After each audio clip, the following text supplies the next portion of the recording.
Oi, pessoal. Então, dando continuidade à nossa quarta aula de saúde coletiva, a gente vai conversar um pouco sobre a segregação dos resíduos no serviço de saúde, né? Até onde que causa impacto na saúde da população esses resíduos, né? Vocês já imaginaram a quantidade de resíduos que a gente acumula só na nossa residência, né? Então imaginem perante a uma empresa grande ou perante a um hospital, né, quanto de resíduos pode ser acumulado.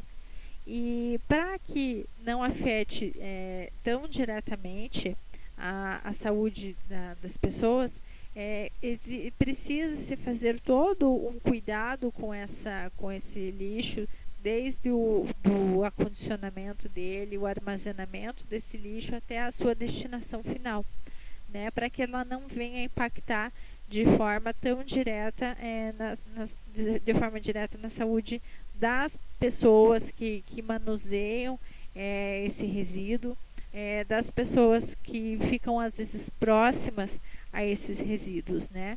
Cada resíduo tem a sua destinação final, né? E é importante a gente aprender aonde a gente vai acondicionar, armazenar até a sua destinação final, para evitar possíveis acidentes e também os danos à saúde da população de forma geral, tá?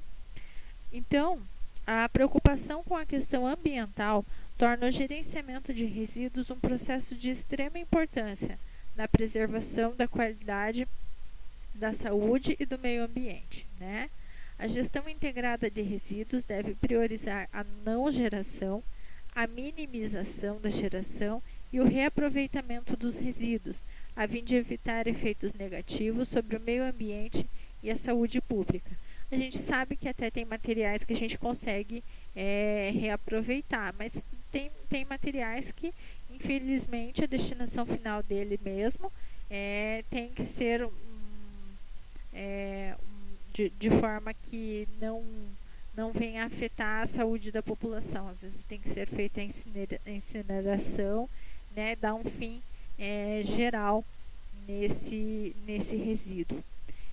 Então imaginem vocês a quantidade de lixo, de resíduos que são produzidas, né, por ambientes grandes, né, empresas grandes, hospitais grandes, né? E para isso conta-se com a questão da vigilância sanitária também. Ela vem a intervir de forma nesse armazenamento e acondicionamento do material até a sua destinação final, para que evite-se grandes proporções e grandes problemas futuros. Então, com relação aos resíduos de serviços de saúde, é importante salientar que das 149 mil toneladas de resíduos residenciais e comerciais geradas diariamente, apenas uma fração inferior a 2% é composta pelos resíduos de serviços de saúde, e destes apenas 10 a 25% necessitam de cuidados especiais. Então, nos resíduos onde predominam os riscos biológicos, deve-se considerar o conceito de cadeia de transmissibilidade de doenças, que envolve características do agente agressor, tais como a capacidade de sobrevivência, virulência, prefácio, concentração e resistência da porta de entrada do agente às condições de defesas naturais do receptor. Então, ou seja, aquele resíduo que está lá vai causar danos à saúde de todo mundo? Às vezes não, porque vai depender muito do organismo daquela pessoa, da imunidade daquela pessoa. Mas também vai depender, por exemplo, se um micro-organismo está lá naquele contato com aquele sangue, quanto tempo que aquele micro-organismo vai ter de sobrevida naquele sangue, né? Naquele lençol com sangue, né? Ou naquela luva que está contaminada, né? Que tipo de agente que é? Um agente agressor muito forte, né? Ou não? Então, isso tudo são questões que a gente precisa ter o cuidado com o manuseio desses resíduos, tá? Então, a Política Nacional de Resíduos Sólidos, a Lei 12.305 de 2010, que institui a Política Nacional de Resíduos Sólidos, prevê a prevenção e a redução na geração de resíduos, tendo como proposta a prática de hábitos de consumo sustentável e um conjunto de instrumentos para propiciar o aumento da reciclagem e da reutilização dos resíduos sólidos e a destinação ambientalmente adequada dos rejeitos. Né? Então, ou seja, essa política vem ter uma proposta de que a forma que a gente possa minimizar o quanto possível, né, para os dejetos no ambiente. Então, a forma que a gente possa reutilizar esses resíduos vem a acarretar nessa lei, tá? Para a gente instruir o aumento da reciclagem e da reutilização e não muito da destinação. Tá? Então, institui a responsabilidade compartilhada dos geradores de resíduos, né, dos fabricantes, importadores, distribuidores, comerciantes e até mesmo cidadão. A gente precisa ter a consciência da quantidade de lixo, né, de resíduos que a gente utiliza, né, que a gente produz no dia a dia, e a conscientização de onde a gente vai fazer essa destinação final. Então, os resíduos sólidos e lixo são termos utilizados indistintamente por autores de publicações, mas na linguagem cotidiana o termo resíduo é muito pouco utilizado. Então, ou seja, é um termo lixo, né? Na linguagem corrente, o termo lixo é usualmente utilizado para designar tudo aquilo que não tem mais utilidade, enquanto resíduo é mais utilizado para designar sobra, ou seja, o refúgio do beneficiamento de produtos industrializados. Então, resíduo é um nome bonito que a gente dá para lixo. Essa é a realidade. Então, os resíduos sólidos podem ser classificados de várias formas. Primeiro, por sua natureza física, por ser seco ou molhado, né? Por sua composição química, matéria orgânica ou matéria inorgânica, pelos riscos potenciais ao meio ambiente, se tem micro-organismos naquele resíduo, né? Quanto tempo que ele vai sobreviver. Então, são os riscos que acometem o meio ambiente também. E quanto à origem daquele resíduo, né? Veio do ambiente doméstico, veio do ambiente hospitalar. A gente sabe que, em comparação a um resíduo hospitalar com um resíduo do ambiente doméstico, as chances maiores de uma doença transmissível é um resíduo do ambiente hospitalar, né? Então, com relação aos riscos potenciais ao meio ambiente e à saúde pública, a NBR 10.004 de 2004 classifica os resíduos sólidos em duas classes, classe 1 e classe 2, né? Ou seja, o primeiro grupo refere-se aos resíduos sólidos urbanos, compreendidos pelos resíduos domésticos ou residenciais, resíduos comerciais e resíduos públicos. Já o segundo grupo são os resíduos de fontes especiais, que abrangem os resíduos industriais, resíduos da construção civil, rejeitos radioativos, resíduos de portos, aeroportos e terminais rodoferroviários, resíduos agrícolas, resíduos dos serviços de saúde, né? Entendendo-se que a gente vai abranger e trabalhar muitas vezes com essa questão desse subgrupo, né? A gente precisa saber a sua separação e a destinação final dele, né? Então, o contato dos agentes existentes nos resíduos sólidos ocorre principalmente através de vias respiratórias, digestivas e pela absorção cutânea e mucosa. Pelas vias respiratórias ocorre mediante a inalação de partículas em suspensão durante a manipulação dos resíduos. Pela via digestiva, pela ingestão de água poluída, vegetais, peixes, frutos do mar e outros alimentos contaminados. Então, a gente tem várias formas para se contaminar, né? vias respiratórias, vias digestivas, né, a absorção da pele.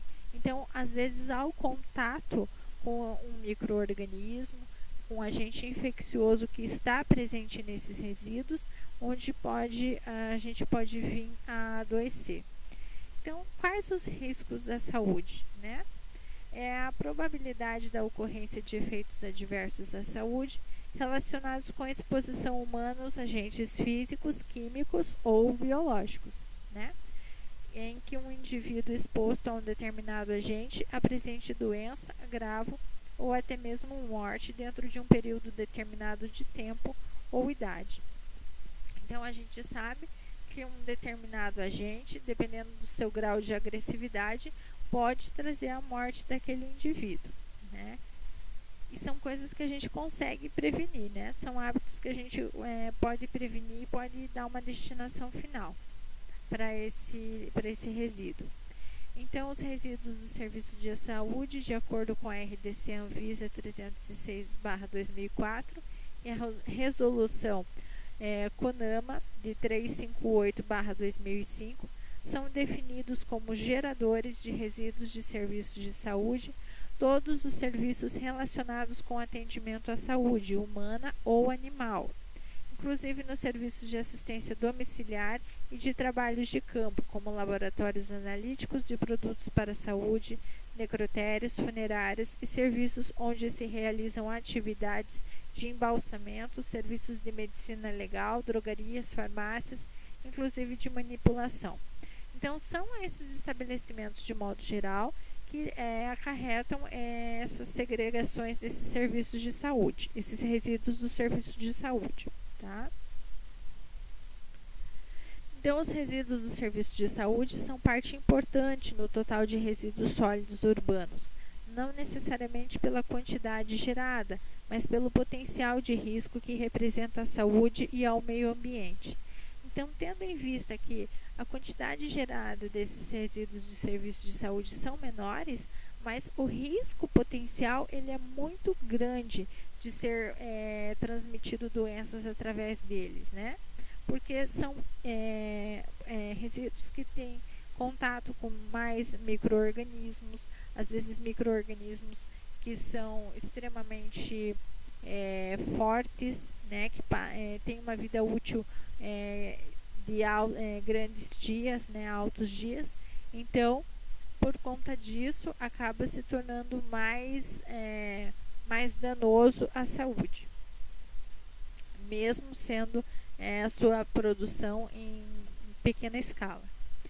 Então, os resíduos de serviço de saúde são classificados em função de suas características e consequentes riscos que podem acarretar ao meio ambiente e à saúde. De acordo com a RDC Anvisa 306/2004 e a Resolução CONAMA de 358/2005, os resíduos de serviço de saúde são classificados em 5 grupos, A, B, C e D. D e E. Quais são as diferenças dessas classificações? A gente vai ver agora, tá? Então, o grupo A, ele engloba os componentes com possível presença de agentes biológicos, que por suas características de maior virulência ou concentração, podem apresentar riscos de infecção. Então, a gente pode colocar como exemplo placas, lâminas de laboratório, carcaças, peças anatômicas, tecidos, bolsas transfusionais contendo sangue, dentre outras.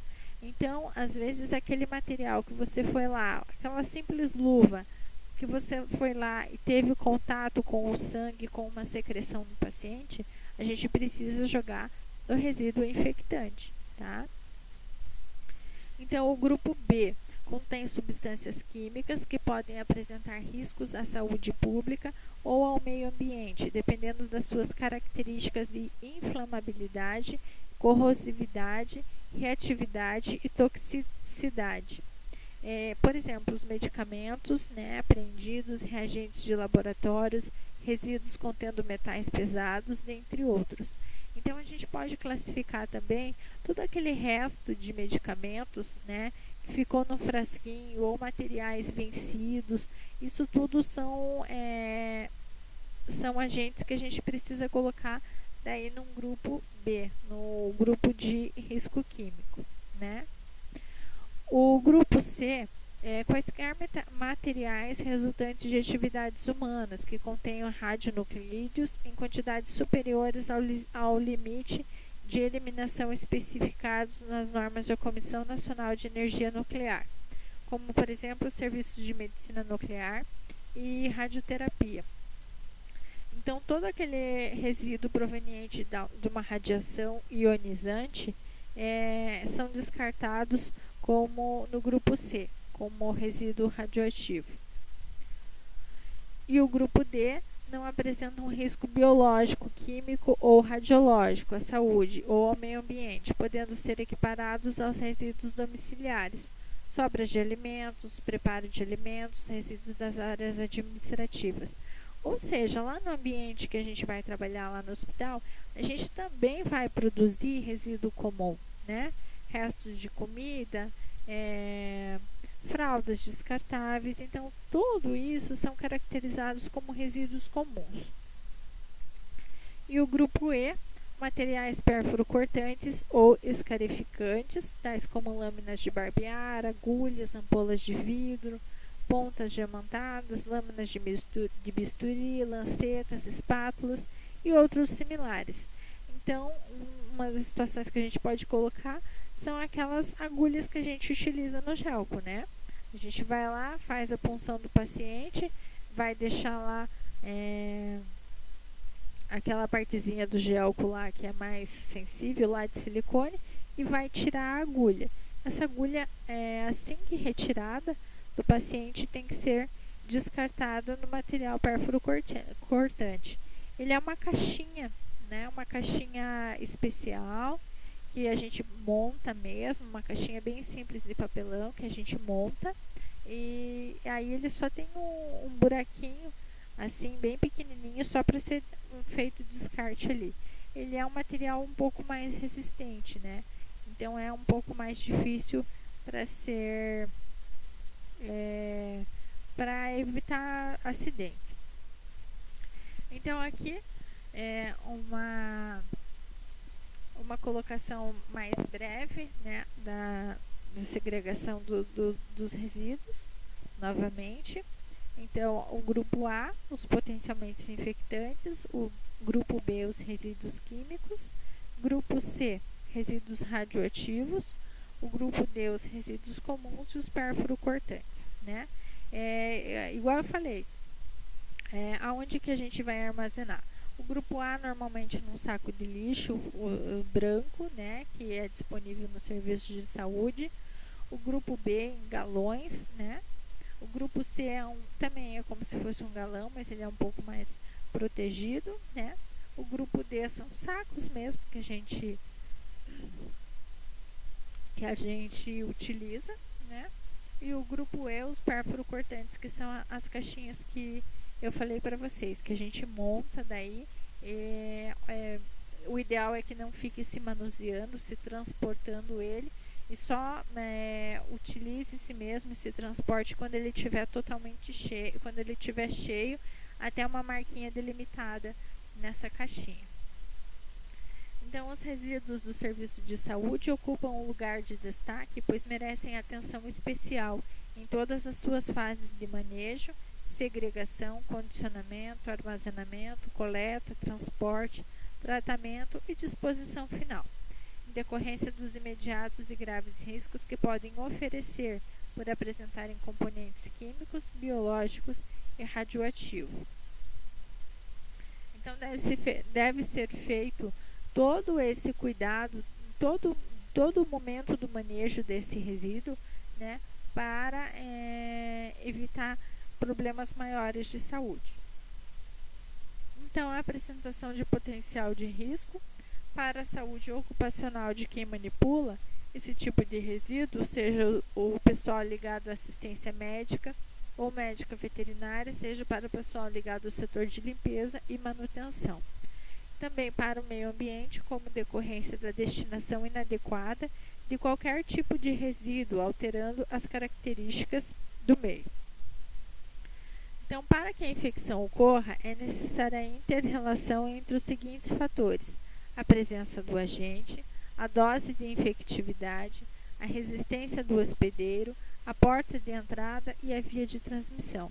Então, ou seja, precisa ter o agente infeccioso, por exemplo, naquela luva, naquele sangue. A gente precisa manusear aquela luva, aquele sangue, de forma não prevenível, né, diretamente, né, para a gente poder se infectar. Né? Isso vai gerar aquela porta de entrada, aquela via de transmissão e tudo mais. Não é uma coisa tão simples, mas visto a quantidade de acidentes que ocorrem com o lixo, né, acaba sendo fácil esse transporte e essa disseminação de doenças e de problemas com a saúde.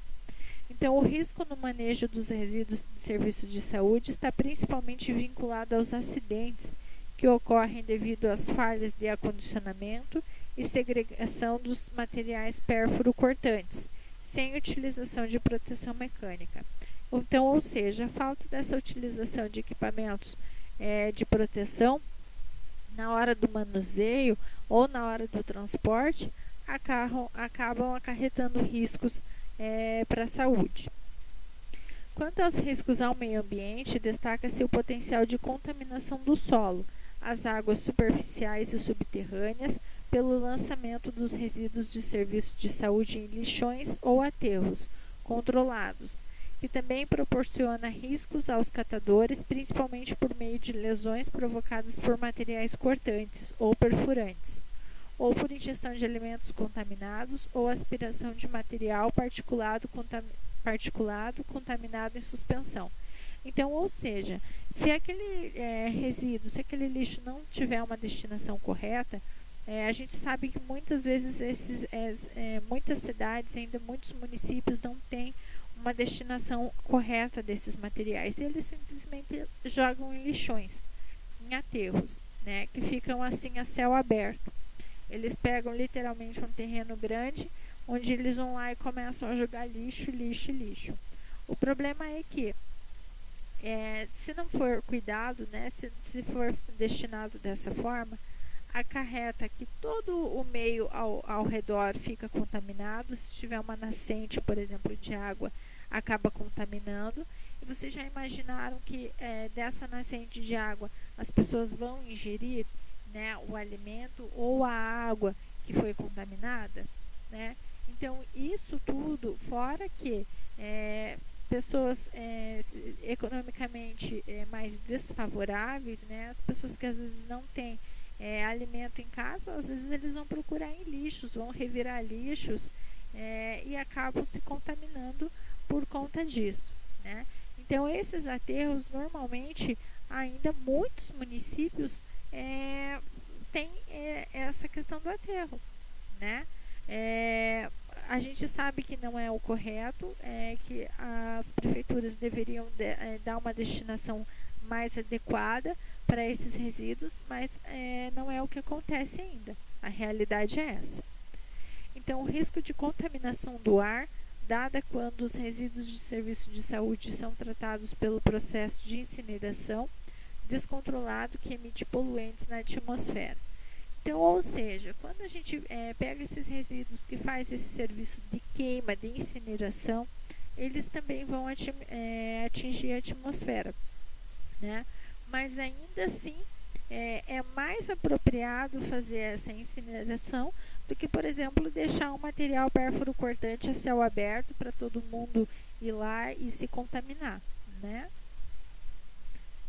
Então, a maioria dos municípios brasileiros não utiliza o sistema apropriado para efetuar a coleta, o tratamento e a disposição final dos resíduos de serviço de saúde.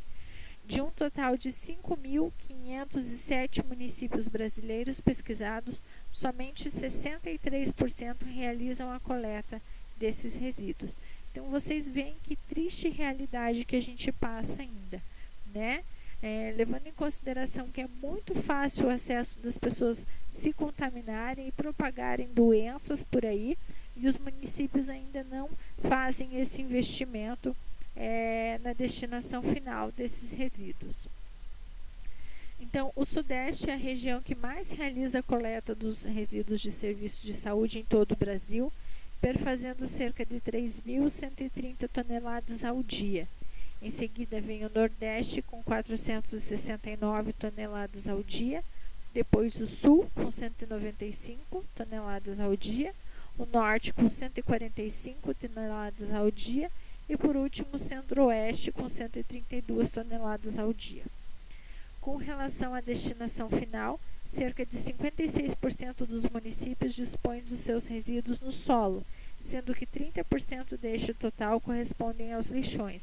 O restante deposita-se em aterros controlados sanitários e aterros especiais. A gente vai conversar um pouco sobre esses aterros especiais que tem hoje em dia.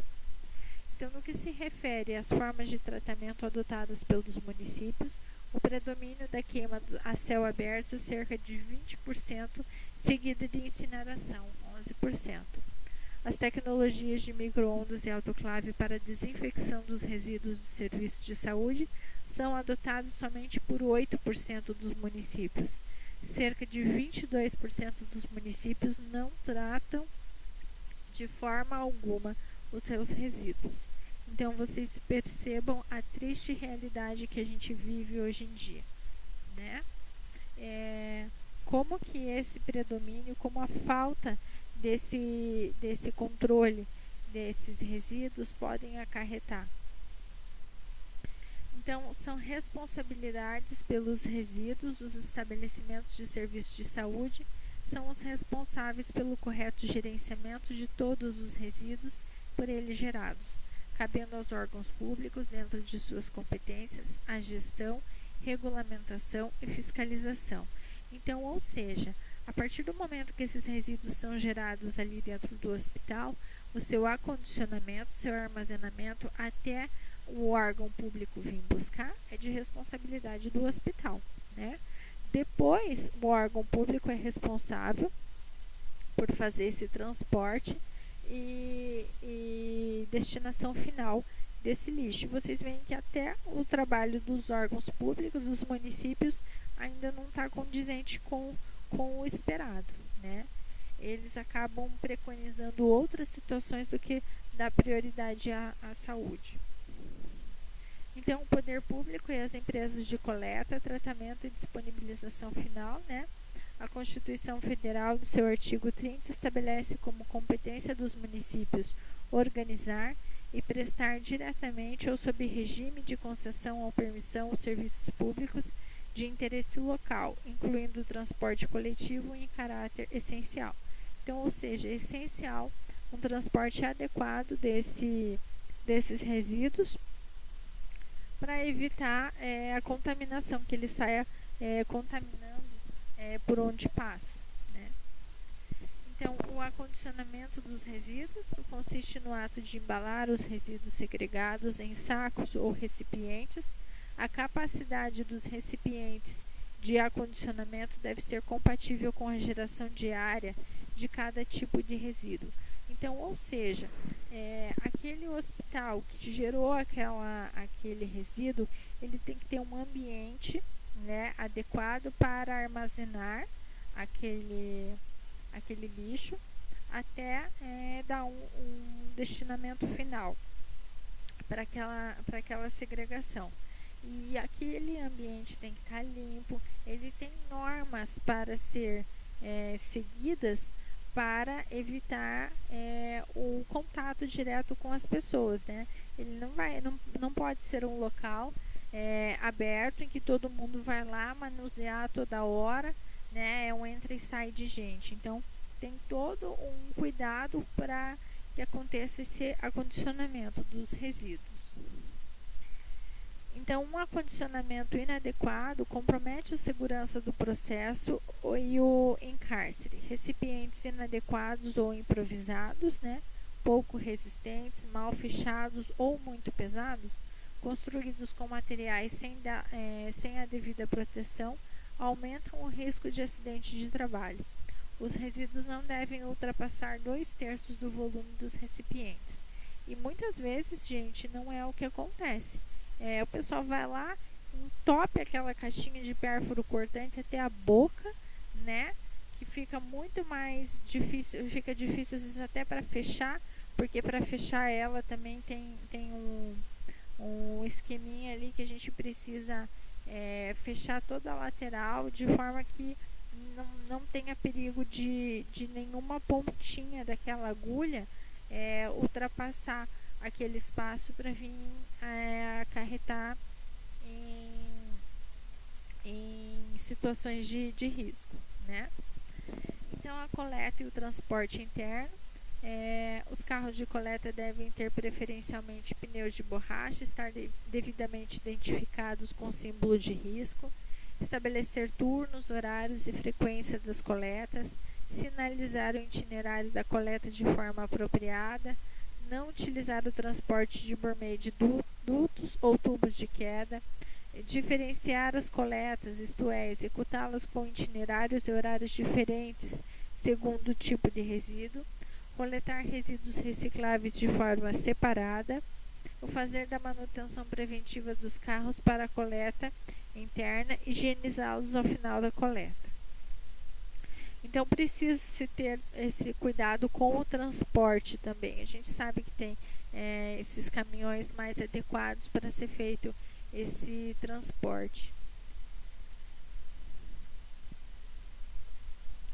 Então, o armazenamento temporário, né, consiste na guarda temporária dos recipientes contendo os resíduos já acondicionados, em local próximos aos pontos de geração, visando agilizar a coleta dentro do estabelecimento e otimizar o deslocamento entre os pontos geradores e o ponto destinado à disponibilização da coleta externa. Então, precisa-se ter um ambiente ali dentro do hospital de fácil acesso, né, para a coleta externa também, para que esses serviços de coleta do município venham fazer a retirada. Então, dependendo da distância entre os pontos de geração de resíduos e do armazenamento externo, poderá ser dispensado o armazenamento temporário, sendo o encaminhamento direto ao armazenamento da coleta externa. Tá? Às vezes tem então ali um ambiente dentro do hospital ou então fora do hospital, mas ambos devem ter regras de higienização e cuidados para evitar possíveis acidentes. Então, o local desse armazenamento de resíduos de serviços de saúde deve apresentar as seguintes características. Acessibilidade, né? Deve ser fácil o acesso. O ambiente deve estar localizado e construído de forma a permitir acesso facilitado para os recipientes de transporte e para os veículos coletores, né? Exclusividade. O ambiente deve ser utilizado somente para o armazenamento dos resíduos, né? Não fazer a mistura de resíduo com mistura de medicamento, com mistura de outros materiais, tá? A segurança. O ambiente deve reunir condições físicas e estruturais adequadas, impedindo a ação do sol, chuva, ventos, né? E de pessoas não autorizadas.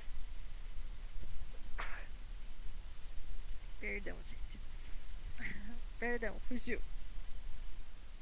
De pessoas não autorizadas ou animais que tenham acesso ao local. Então, ele precisa ser um local seguro, né? De forma que não fique se transitando qualquer um lá, né? Qualquer um vai entrar e sair a hora que bem entender, né?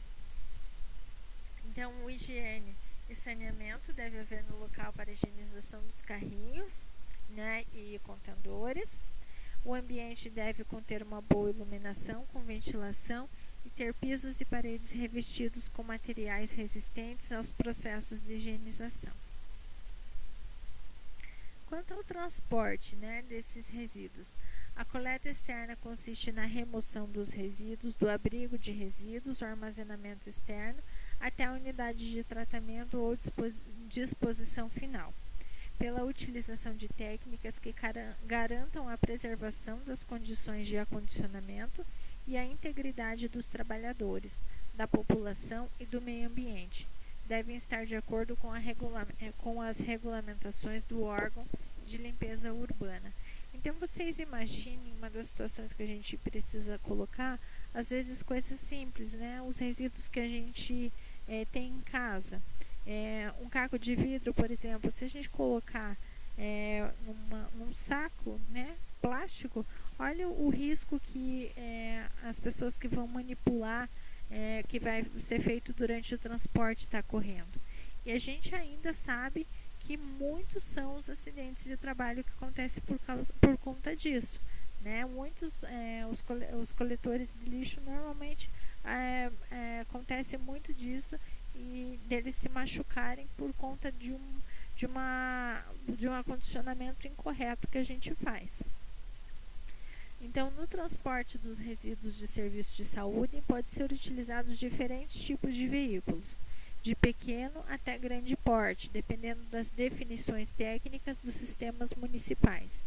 Geralmente, para esses resíduos, são utilizados dois tipos de carrocerias, montadas sobre chassis de veículos do tipo furgão, ambas sem ou com baixa compactação, para evitar que os sacos se rompam. Então, até isso deve ser pensado, né? A estrutura do caminhão para ser feito esse transporte desses resíduos. Então, para o gerenciamento dentro e fora do estabelecimento possa ser eficaz, é necessário que o poder público se envolva e estabeleça leis e regulamentos sobre a gestão de resíduos de serviços de saúde, assumindo seu papel de gestor local, que é uma coisa que a gente já viu que na realidade não acontece. Muitos municípios ainda deixam a céu aberto e não se importam muito com esses resíduos. Então, o pessoal envolvido na coleta e transporte dos resíduos devem observar rigorosamente a utilização dos EPIs, equipamentos de proteção individual, e dos EPCs, equipamentos de proteção coletivas adequados, né? Em caso de acidente de pequenas proporções, a própria equipe encarregada da coleta externa deve retirar os resíduos do local atingido, efetuando a limpeza e a desinfecção simultânea mediante ao uso dos EPIs e EPCs.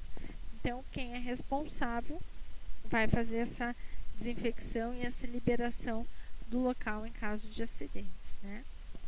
Então, o tratamento. Entende-se por tratamento os resíduos sólidos de forma genérica, quaisquer procedimentos manuais, mecânicos, físicos, químicos ou biológicos que alterem as características dos resíduos, visando a minimização do risco à saúde, a preservação da qualidade do meio ambiente, a segurança e a saúde do trabalhador. Então, a gente precisa tratar, dar uma destinação final de uma maneira adequada, né? O tratamento dos resíduos do grupo A, as tecnologias de desinfecção mais conhecidas são a autoclavagem, ou o uso de micro-ondas e a incineração. Essas tecnologias alternativas de tratamento de resíduos de serviços de saúde permitem o encaminhamento dos resíduos tratados para um circuito normal de resíduos sólidos urbanos, sem qualquer risco para a saúde pública. Então, ou seja, se foi um material contaminante, infectante, né, ou então se foi seringas, materiais que contenham restos de secreções, eles podem passar, porque não são todos os locais que ainda dispõem dessa tecnologia de autoclavagem. Eles vão fazer uma limpeza, uma desinfecção desse material numa temperatura extremamente alta, a modo de que esses micro-organismos morram durante esse processo. Aí, fazendo o uso da autoclavagem, daí sim, depois que terminado esse procedimento, daí eles podem ser destinados no encaminhamento normal. Porém, se não é feito esse processo da autoclavagem, simplesmente ser jogado lá, o risco da transmissibilidade de doenças é muito grande, né? Então, a descontaminação com utilização de vapor em altas temperaturas, né, a autoclavagem, é um tratamento que consiste em manter o material contaminado em contato com o vapor de água a uma temperatura elevada, durante o período de tempo suficiente para destruir potenciais agentes patogênicos e reduzi-los a um nível que não constituam riscos. Então, o tratamento térmico por incineração é um processo de tratamento de resíduos sólidos que se define como a reação química em que os materiais orgânicos combustíveis são gaseificados num período de tempo prefixado. O processo se dá pela oxidação dos resíduos com a ajuda do oxigênio contido no ar, né? Então, a gente vai lá e coloca literalmente fogo nesses resíduos. Então, o primeiro estágio dos resíduos na câmara de incineração de resíduos são submetidos a uma temperatura mínima de 800 graus Celsius, resultando na formação de gases que são processados na câmara de combustão. No segundo estágio, as temperaturas chegam a 1000 ou a 1200 graus Celsius. São temperaturas extremamente altas, né? Então, a disposição final desses resíduos consiste na disposição definitiva de resíduos no solo ou em locais previamente preparados para recebê-lo. Pela legislação brasileira, a disposição deve obedecer a critérios técnicos de construção e operação, para os quais é exigido licenciamento ambiental de acordo com a resolução. Então, precisa-se ter esse licenciamento ambiental para fazer essa destinação final, né? Alguns municípios, o que eles fazem? Eles jogam esse lixo contaminante, aí eles jogam uma quantidade de terra por cima. Daí joga mais uma quantidade de lixo contaminante e daí mais uma quantidade de terra por cima, né? Esse é o aterro sanitário, né? É um processo utilizado para a disposição de resíduos sólidos no solo de forma segura e controlada, garantindo a preservação ambiental e a saúde pública. O sistema está fundamentado em critérios de engenharia e normas operacionais específicas. Ele é uma opção, o aterro sanitário, mas para esses serviços de saúde, esses resíduos de saúde, não é uma forma mais apropriada para dar a destinação final, né? Então, o aterro de resíduos perigosos, o aterro industrial, é uma técnica de disposição final de resíduos químicos no solo, sem causar danos ou riscos à saúde pública, minimizando os impactos ambientais e utilizando procedimentos específicos de engenharia para o confinamento desses, né? Ele é mais ou menos parecido com o aterro sanitário, né? O lixão, ou vazadouro, é considerado um método inadequado de disposição de resíduos sólidos e se caracteriza pela simples descarga de resíduos sobre o solo, sem medidas de proteção ao meio ambiente e à saúde. Então, eles simplesmente pegam um terreno, começam a descartar os resíduos lá e seja o que Deus quiser, né? É uma beleza. O negócio fica maravilha. Daí todo mundo fica doente e ninguém sabe por quê, né? Tem o aterro controlado, que trata-se de um lixão melhorado. Nesse sistema, os resíduos são descarregados no solo com o recobrimento da camada de material inerte diariamente.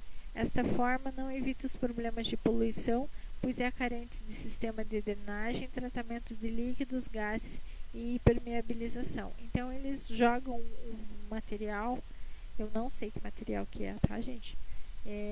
Mas eles jogam um material, eu acho que é tipo carvão, assim, para que esse lixo possa evitar de se propagar no meio, né?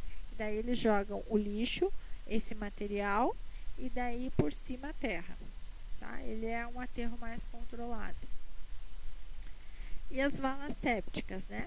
Essa técnica com a impermeabilização do solo, de acordo com a norma da ABNT, é chamada de célula especial de resíduos de serviços de saúde e é empregada em pequenos municípios. Consiste no preenchimento de valas escavadas e permeabilizadas, com largura e profundidade proporcionais à quantidade de lixo a ser aterrada. até a retirada com uma retroescavadeira ou trator, que deve ficar próximas às valas e posteriormente ser usada para a cobertura diária dos resíduos. Os veículos de coleta depositam os resíduos sem compactação, diretamente no interior da vala. E no final do dia é efetuada sua cobertura com terra, podendo ser feita manualmente ou por máquina, né? Então, ou seja, eles abrem literalmente um buraco, né? Onde simplesmente o caminhão de lixo vai lá, deposita todo aquele lixo, toda aquela segregação, e depois aquela máquina vai acabar fechando aquele buraco. Então, isso são as valas sépticas, né? Então, é extremamente importante a gente ter esse cuidado com o lixo, né? Tanto no manuseio quanto no armazenamento, né? No acondicionamento e depois na destinação final desse lixo. Às vezes foge do nosso controle essa destinação final, mas agora vocês sabem que os municípios eles são responsáveis por essa destinação final e a gente tem como cobrar, né? Nosso papel durante o voto que a gente cobre por melhorias nas condições de saúde também da população, vista que é um grande potencial de agravo à saúde, esses resíduos, eles precisam ter um cuidado a mais para o manuseio deles. Então, visto essa diferenciação hoje que a gente conseguiu observar essas diferenciações entre os grupos, agora fica mais fácil da gente entender e aonde que a gente deve depositar cada material no seu correspondente destinação, tá? Pessoal, muito obrigada. Eu espero que vocês tenham aproveitado um pouquinho mais a aula de hoje. E fique mais claro essas segregações dos resíduos. Muitos profissionais ainda não sabem manusear e não sabem dar a destinação final corretamente para esses resíduos, né, que geram, infelizmente, grandes problemas que afetam a saúde pública de forma geral, tá bom? Então, um grande beijo para vocês, espero que vocês tenham aproveitado, que fiquem um pouco mais claro sobre essa questão dos resíduos de saúde para vocês. Um grande beijo.